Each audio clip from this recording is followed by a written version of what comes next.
Pemirsa, BPS Sumatera Selatan meminta pihak pemerintah Kota Palembang untuk melakukan langkah antisipasi inflasi menghadapi momen Idul Fitri. Pasalnya, saat ini konsumsi masyarakat mulai meningkat.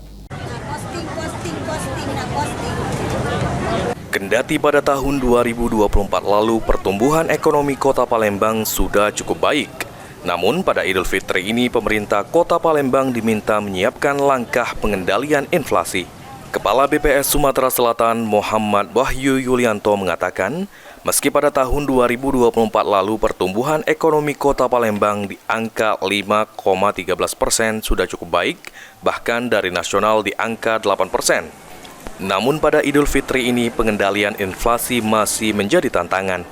Mengingat pada Idul Fitri tahun 2024 lalu, pergerakan inflasi di Palembang khususnya masih di sekitaran angka 1,24% dan pada Idul Fitri tahun 2025 ini terjadi peningkatan konsumsi masyarakat.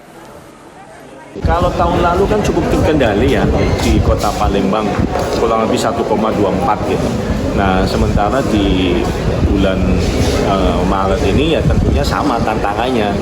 Karena pada saat bulan Februari itu banyak konsumsi masyarakat, peningkatan konsumsi masyarakat, sehingga saya pikir sih dengan langkah-langkah yang sudah dilakukan oleh pemerintah kota, ya saya pikir inflasi akan terkendali walaupun memang ada tekanan tapi tidak terlalu tinggi.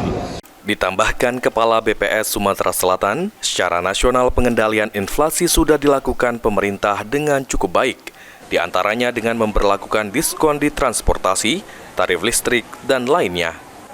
Sandi Pratama, PAL TV.